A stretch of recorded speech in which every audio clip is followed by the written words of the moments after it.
Are you patient? I would ask myself that question. Are you patient? In what areas of your life do you need to be more patient? Love is kind. Abi, are you kind enough? Do you treat people with compassion, sincerity, genuineness, and generosity?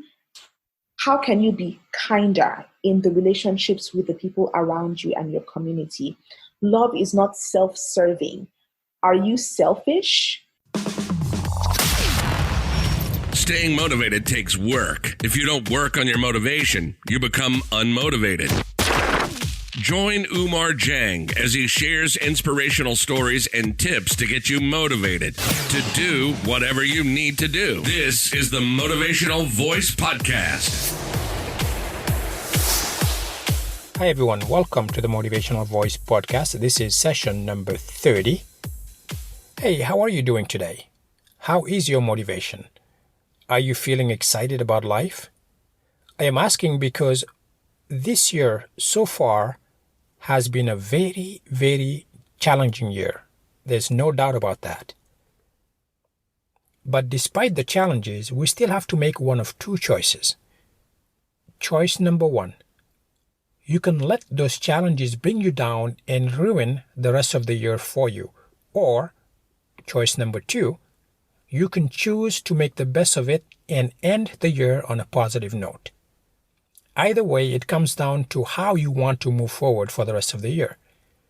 I hope you find the strength and the motivation to continue to stay positive and motivated and keep your head up high and keep moving forward, because in the end, momentum is what's going to get you through this.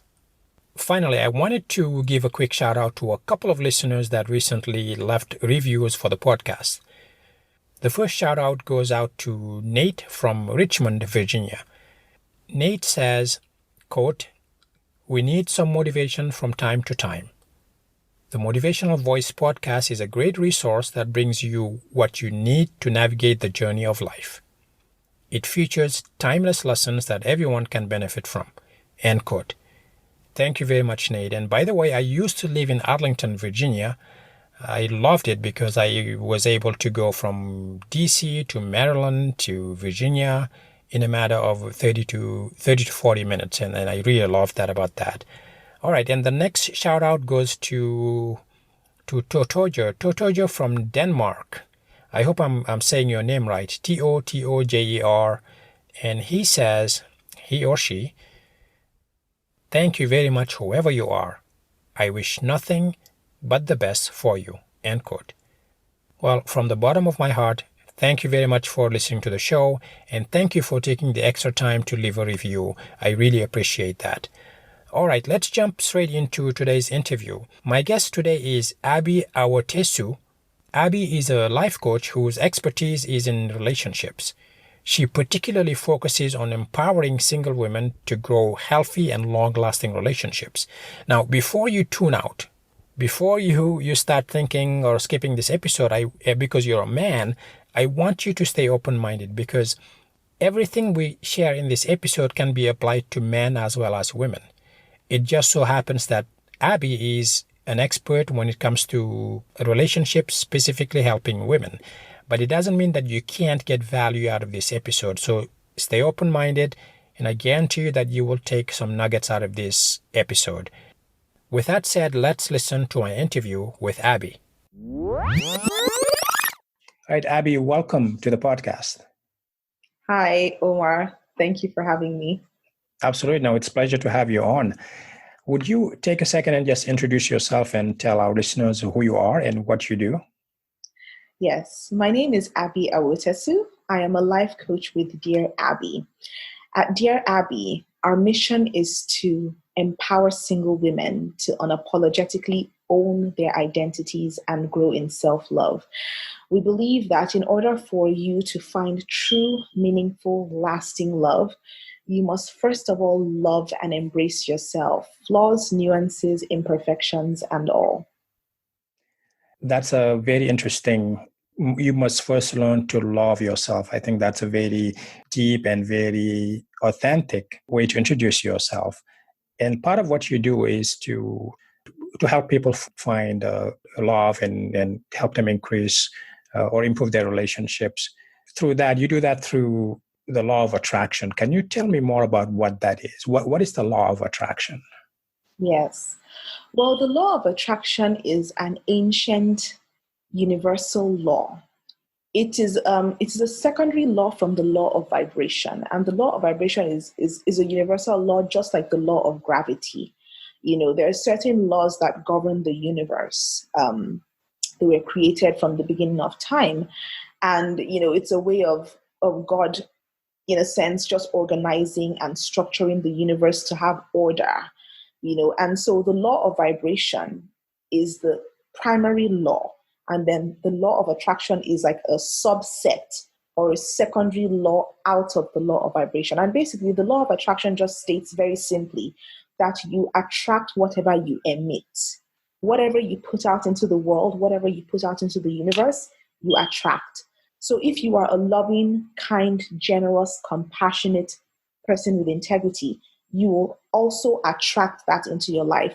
So also, if you are a negative, toxic, mean, destructive person, you will also attract that back into your life. So it's about, in a nutshell, you get back what you put out into the world. Yes. Okay. All right. Great. Oh yeah, that's a good explanation. Thank you for that. Now, how does the law of attraction tie into relationships? And actually, before we get into that, I think you have a very interesting background in how you got into this work. Would you be willing to tell us more about how you got into this work and a little bit more about your background?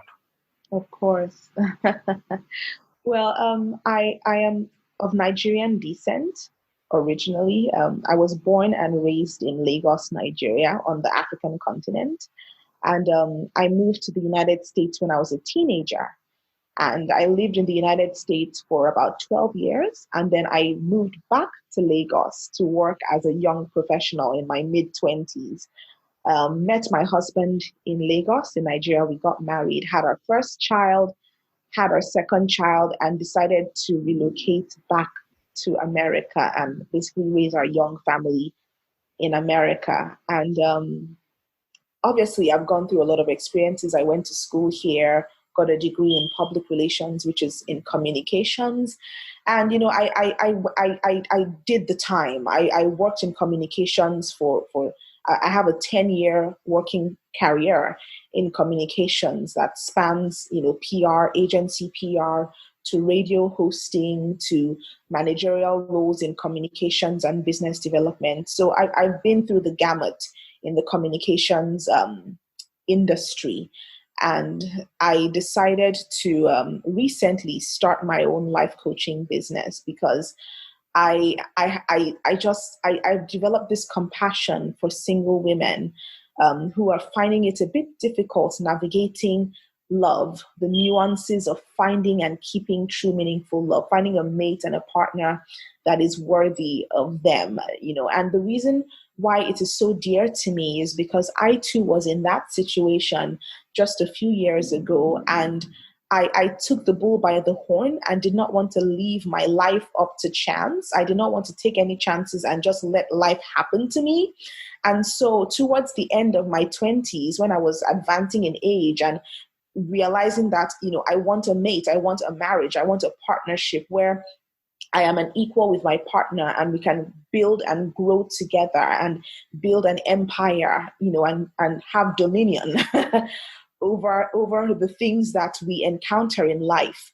It was from having that desire of settling down that I decided, you know what, I'm going to work on myself. I'm going to, in a sense, take this situation seriously and not just leave it up to chance and fall into any type of relationship. I wanted to make sure that I was ready to receive the good in the universe and receive the best man out there who was worthy of me and I was also worthy of.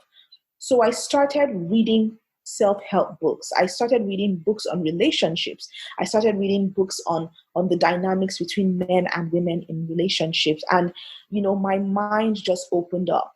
My mind opened up and I started realizing the beauty and the synchronicity and the harmony and the symphony of of men and women in relationships, and just the beauty and the dynamism of relationships and love, because growing up I kind of had I had a colored perception of men and love because of the way I was raised. I was raised in an environment, a very conservative Christian environment. And, I was this message was imbibed in me that, oh, you need to be careful and wary of men because, I just was raised with some very funny narratives about men that are not true and obviously are subjective, and I had to unlearn. Sorry? In what way? In what way? Yes, I was taught that I should be suspicious of men because men only want to get it between a woman's legs. I was taught that men lie, men cheat, men are womanizers, men are not to be trusted. And so I was brought up with that narrative, which was kind of ironic because I've had a father who has been the total opposite of all those things. And, he's such a role model in my life, but I was brought up with that narrative, especially from some female characters in my life. And I had to unlearn those stereotypes about men, and get to a place where I opened up my heart and my soul to receive love in its purest, truest, most authentic form. So was there a certain taboo around relationships in general that you were exposed to? Yes, it wasn't like overt, but it was very subliminal. It was a subliminal message of, first of all, you're not supposed to be in a relationship until you're a certain age. You're not supposed to be physical with a man to a certain degree, because you're opening yourself up to harm and you're opening yourself up to liabilities. You're not supposed to desire a man. You're not. There were just these messages that were very subliminal that I was brought up with, and so you almost feel guilty about having feelings and attraction towards the opposite sex. You almost felt like I was doing something dirty and I was doing something wrong and I was doing something sacrilegious, and there was just all this guilt and shame around loving a man and being loved in return by a man. Yeah, so there was, and I'm sure people who, it's interesting you say that because I also was born and raised in West Africa, particularly born in Mauritania, raised in Senegal for the most part. You were supposed to behave in the same way that you're describing, to a certain degree, where yes, you could date to a certain degree, but you weren't supposed to have premarital sex, for example. You weren't supposed to hang around people of the opposite sex if you're not planning on marrying them. So there was that aspect of the culture, but there was also a certain, if you were serious about someone, there was a certain courtship that you would do. And there was a lot of rituals, if you will, that you had to go through, where in some cases even someone would have to be present in the room for you to be with that same person. I see you nodding and smiling. So was it like that, or? It was to a certain degree. It wasn't so extreme that somebody had to be in the room, like staring both of you down. Right, yeah.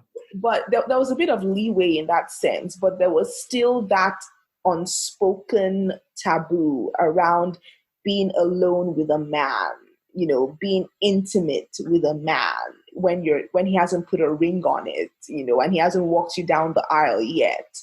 And yeah, a lot of shame. Just plainly speaking, a lot of shame around being intimate with a man when he hasn't married you yet.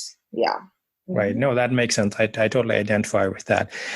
Yes. But yeah, every culture has some kind of rules, if you will, around relationships, around sexuality, around intimacy, and so on.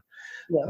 But coming back to the work that you do with women, and you specifically called out single women, how can people use the laws of attraction to benefit their relationships or in their their search for the perfect partner or a spouse? Oh, the law of attraction, it constantly is working. It's constantly alive and moving and operating, and it's in our consciousness constantly. But majority of us do not realize it, and so we don't know how to use it. We don't know how to capitalize on the law of attraction and use it to our favor. And that's something that I definitely want to shed a light on, and bring that awareness and consciousness to single women. The law of attraction can be used in dating, in the sense that, as a woman, if you're looking for a life mate, if you're looking for a partner for life, you have to first of all be the things that you are looking for in a man. While I was dating, I in my journey of fixing myself, so to speak, and reinventing my reality, there was a passage I stumbled upon in the scriptures, the Holy Scriptures, and it was a passage that talked about love, what love is. Love is patient. Love is kind. Love is not self-serving. Love does not boast in itself. Love conquers all. Love never fails. There were these adjectives and descriptions for love. And I remember just soaking in and embracing that scripture with my whole heart, and consciously and intentionally becoming all those traits and attributes that passage talked about. Love is patient. And I would take each phrase one by one. Love is patient. Abi, are you patient? I would ask myself that question. Are you patient? In what areas of your life do you need to be more patient? Love is kind. Abi, are you kind enough? Do you treat people with compassion, sincerity, genuineness, and generosity? How can you be kinder in the relationships with the people around you and your community? Love is not self-serving. Are you selfish? Do you care more about yourself and your personal interests than those of others? So I literally took those phrases one by one and just asked myself, looked myself in the mirror, figuratively and literally, and asked myself those questions, and realigned myself and my character to make sure that I was all those attributes and those essences that love is supposed to be. Because when you are love, you attract love. So also when you are self-doubt, or you have low self-esteem, or you have an attitude, or you're standoffish, you also attract that in mates, in men. When you're emotionally unavailable, when you are not honest with yourself and with others, when you are not genuine, you also attract that in mates. And that is why you have some women complaining about how, when I'm dating, I'm always attracting men who are emotionally unavailable. I'm always attracting men who are sketchy or who aren't ready to commit or settle down. If you really look at yourself in the mirror and you tell yourself the truth, you have to ask yourself questions. How am I not committing to situations in my life?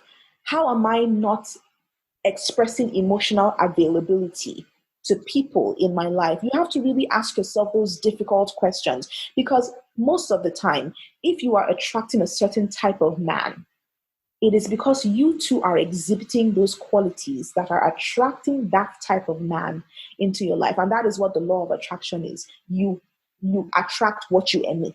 What you put out is what you get back. So you would embody these values and practice them and make them part of your personality, or is this something more that you become more mindful of? So speaking of patience, for example, so would an example of that be being more patient with the guy if they are, let's say you go on a date and they want to go to a location or to an event that you don't really care for. Maybe it's baseball, maybe it's car racing.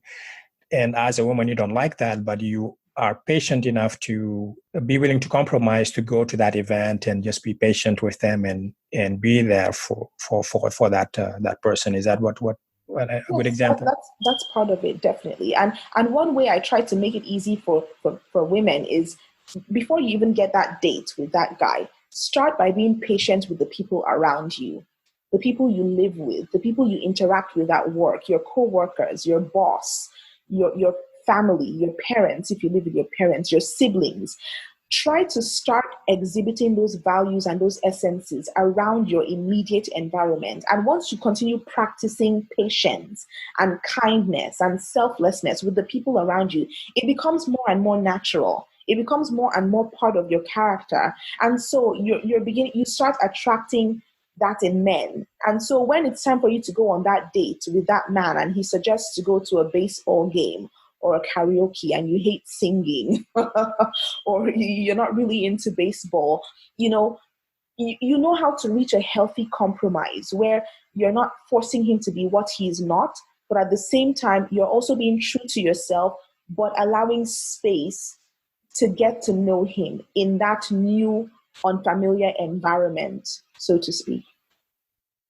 Yeah, no, that makes sense.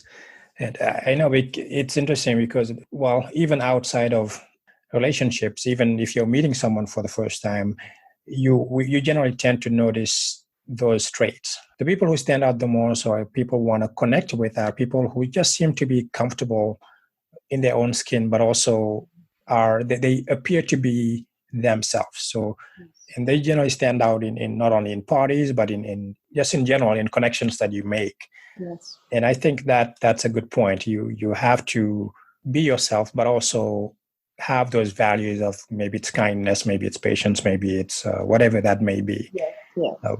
Now, and no one is saying, like you rightly said, be yourself. Like no one is saying become something that you are not.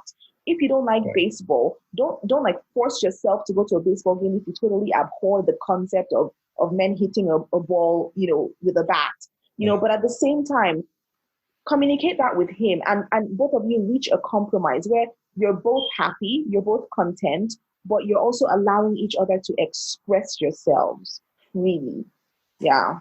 Yeah, no, I think that rings true for me. I've been married 23 years now, and it's been a journey. And every day, every year, I learn something new. I learn something new about myself, about my wife, about how we interact. And sometimes it's a matter of compromising and being willing to let the other person, if you will, have what they want. But it's also, you also have to strike a balance between doing that and also being yourself and doing what you also want, because ultimately you don't want to quote unquote fake it to attract that person. And in the end, realizing that you're hating the relationship because you can't be yourself. Yes, definitely. So important. It's a good point. What do you normally see people come to you about in terms of relationships? What do you find that, well, in this case, single women struggle with the most? I would say the number one concern that most of the women that I relate with have is, again, this emotional unavailability of the men that they date.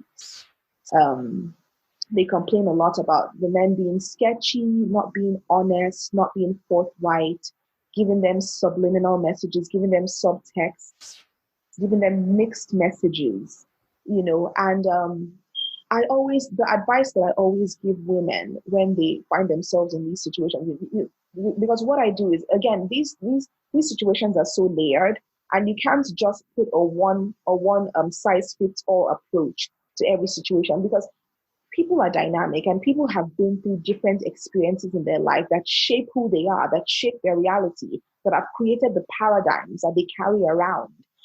So you can't just try to solve the problem overnight and think it's some issue that you can just slap a band-aid on and we're all good to go.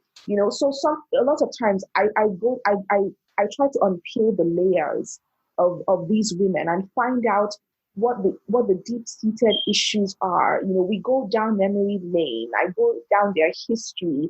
Was there an issue in your life where maybe somebody had abandoned you? Maybe a parent had abandon you, and it created this void in your heart and in your soul, and you started carrying that deep-seated resentment and hurt and feelings of abandonment with you, and that has shaped your paradigm and your reality, and you don't realize it. But in every relationship that you attempt to go into, you're carrying that baggage, and it's affecting your aura and your energy, and it's also attracting into your life these emotionally unavailable men who kind of like remind you of that parent who was not emotionally available or even physically available in your life.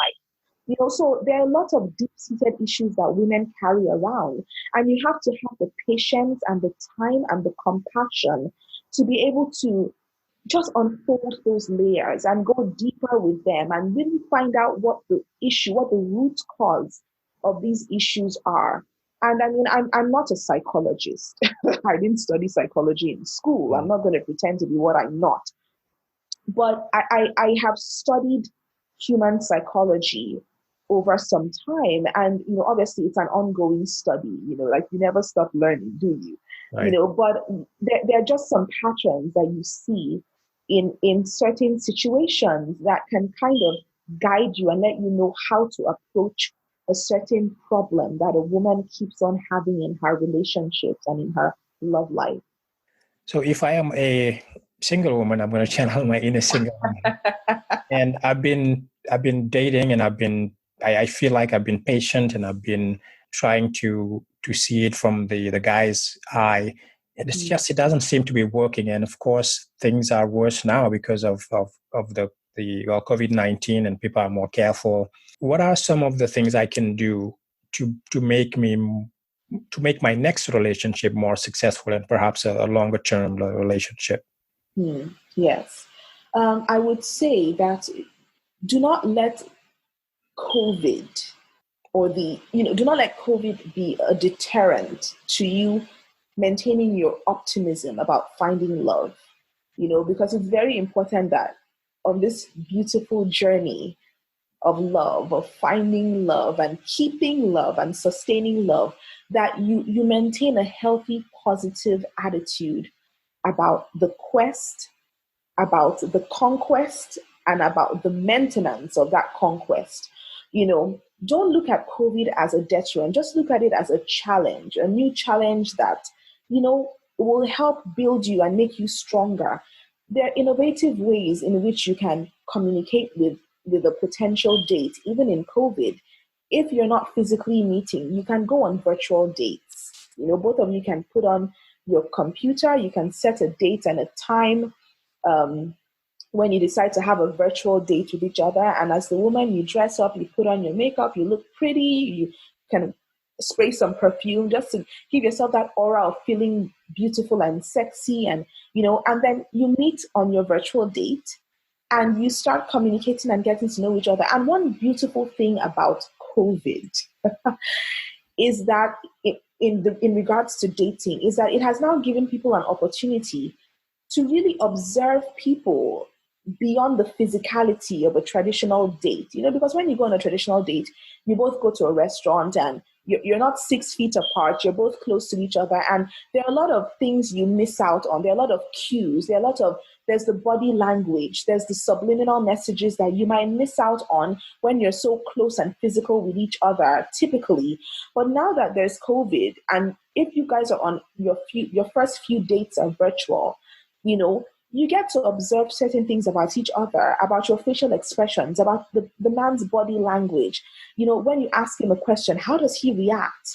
Does he get defensive? Is he calm? Is he patient? You get to see these things, these nuances that before you might have overlooked if you went on a traditional date. So that's an advantage of what COVID has done to dating, is that now you get this space and this time to really see people for who they are, between the screen, and it gives you that opportunity to understand the person more and know, okay, is this guy somebody that I want to go on the fourth date? Because, for instance, I propagate, start your first few dates virtual. And then as you continue progressing on your dates, if things are getting better and you're feeling more and more comfortable with each other, then set up a physical date, preferably in an outdoor setting. Maybe you can go to a restaurant that has an outdoor setting, or go for a picnic, something outdoors.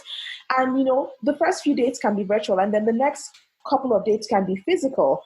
So it gives you that opportunity to really observe each other before you go on those physical dates and let the relationship progress. So don't see COVID as a deterrent, see it as an opportunity to really observe a person and know if they're right for you. Yeah, so you mean people can't hide under dim lights anymore and hide their emotions. I know, exactly. Yeah, COVID has changed everything. COVID's changed everything. Yeah. Now, communication is very important in any relationship. And I know this after years and years of being married. Are there certain expectations that you should have in a relationship, even if you're dating, or you're about to get serious, that you should come forward about and level set with your partner about? Oh yes, completely. I am a firm believer that clear communication is so important. A lot of times, not generalizing, but just saying, a lot of times we ladies, we give these subtle hints, and we kind of expect our mates or our partners or our boyfriends or the men we're dating to get the hint. It's really important that we are clear on our communication. We are clear on what we want. I've been married now for almost 4 years. I'm still young in the marriage game, but and just the other day, I sent my husband a love list. I created a list of all the things I numbered it, and I created a list of all the things that my husband should do for me that will let me know that he loves me.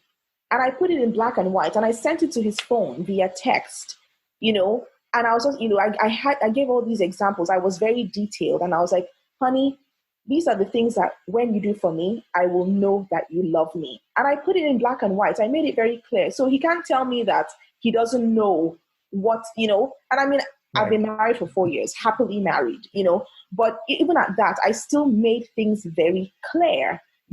So I feel it's very important that in relationships we communicate, and we communicate clearly, and we don't just leave things up to chance or hope that he'll read between the lines or he can read our mind. Right. And I feel like we need to do a spoiler there and give us one item on that list.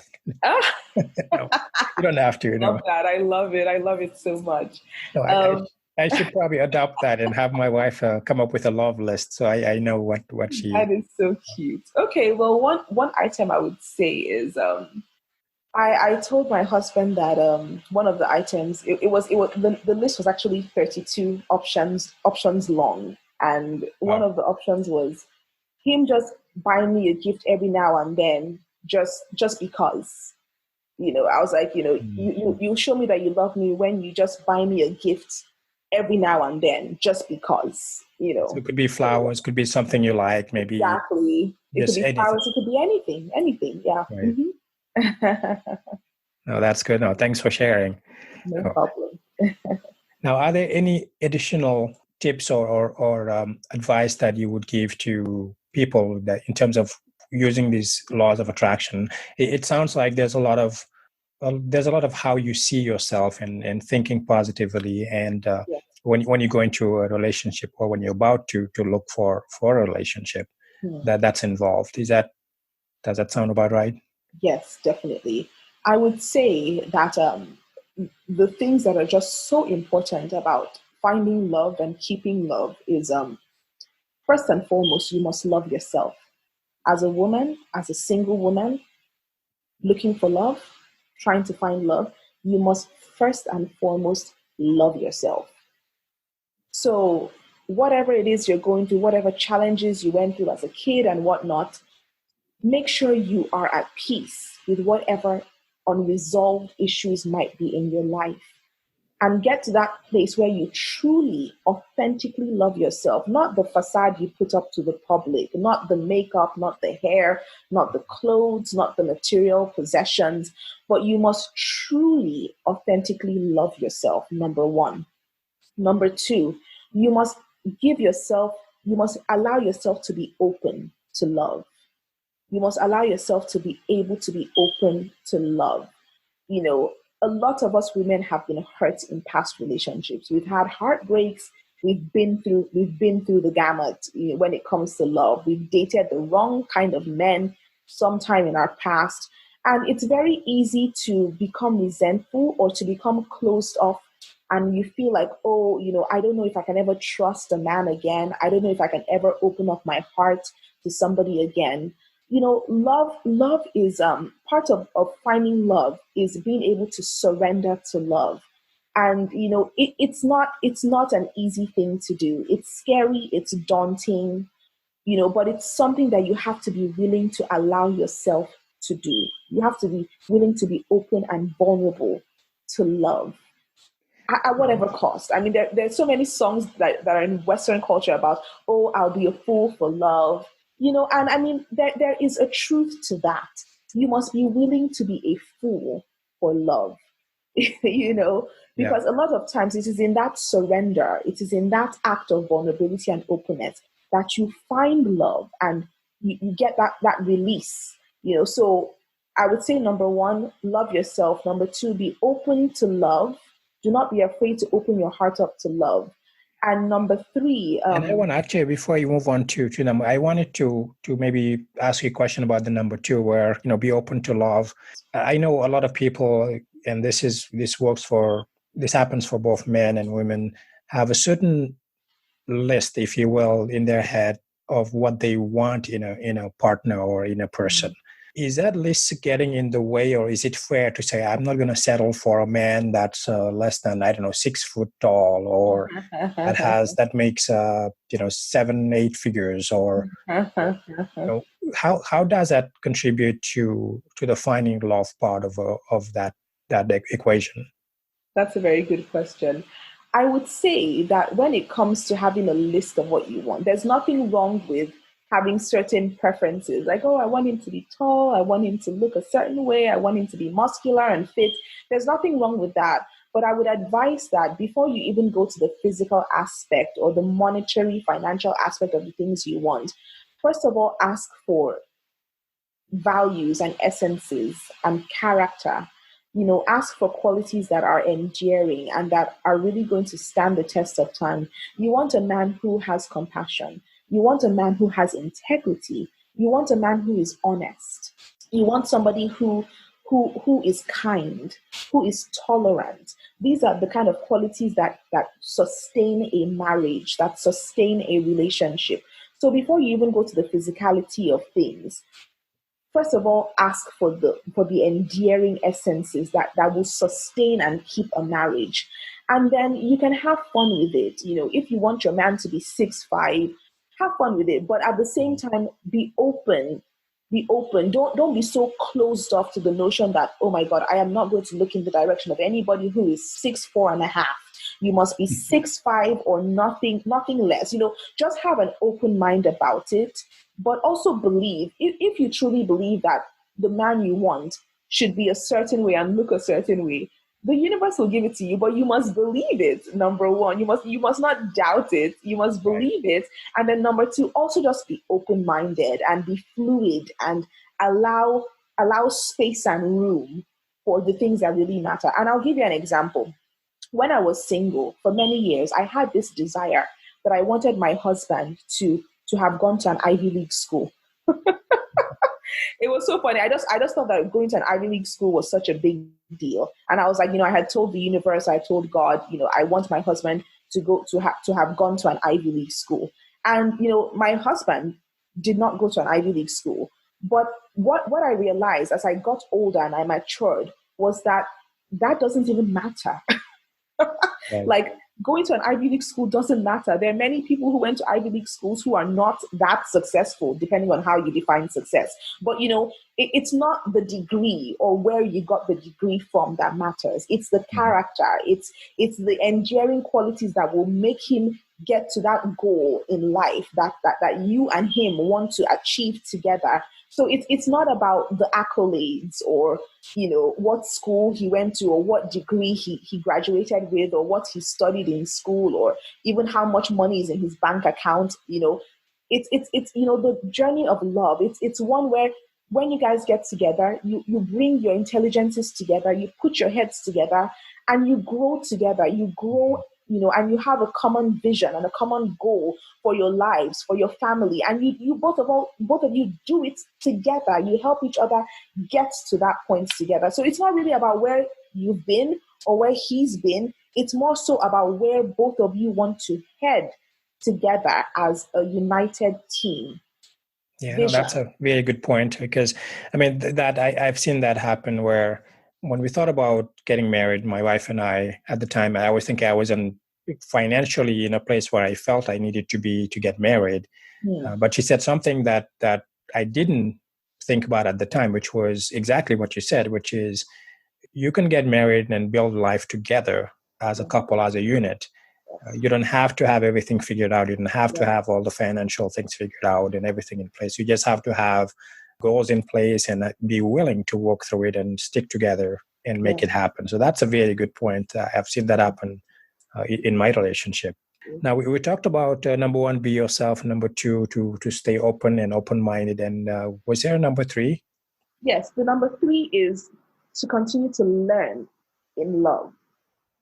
Never feel like you've arrived, and I don't have anything else to learn or know. I've gotten the man, I've gotten the ring, we're married. Okay, I'm done. I can relax, I can chill. I don't have to work out any longer. I don't have to care about my appearance. Continue to grow and learn in love. Always have an open mind. Always have a student mentality of wanting to learn more about life and more about love, because love is dynamic. It's not stagnant. It's not like you once you get married, that's the end of it. No, even within that marriage, you have to maintain a healthy relationship with each other to sustain the marriage. And both of you should continue to grow and evolve and expand within the marriage. So never close your mind up to knowledge and to wisdom and to insight that can help advance and progress and evolve both of you's relationship and marriage. So remain open to learning from life. Remain a student of life, even after you reach that goal of marriage. Right. No, that's a good point. Don't just get married and say, okay, I am done. I've got the man and I don't need to do anything else.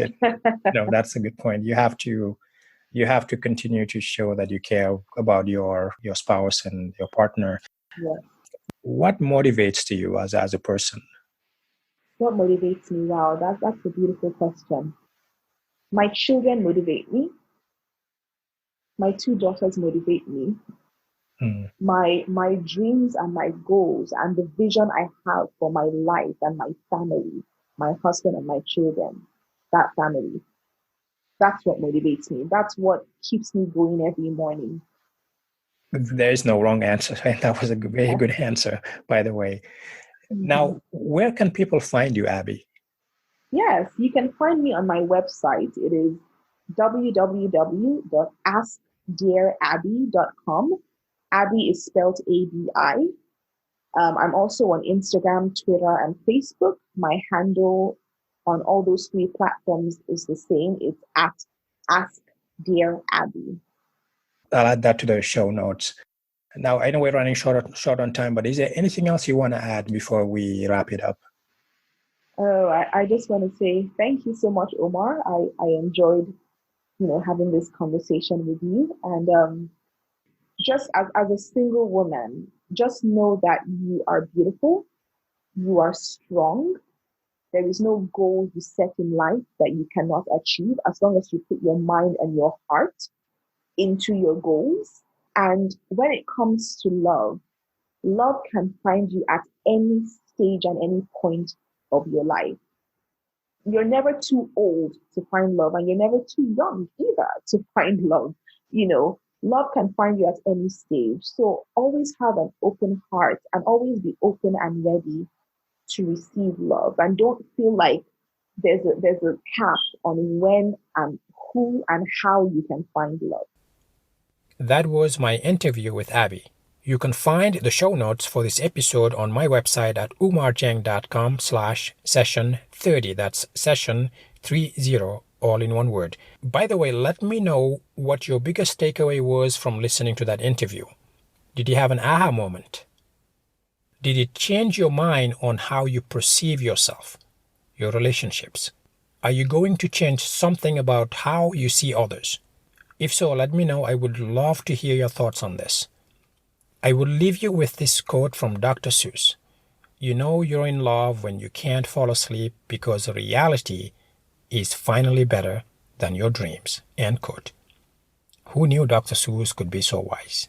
I hope and pray that you find the person you've been looking for, and if you have already found that person, good for you, and may your relationship be everything you deserve and more. Thank you for spending part of your day with me today. Until next time, please stay safe and motivated. Goodbye.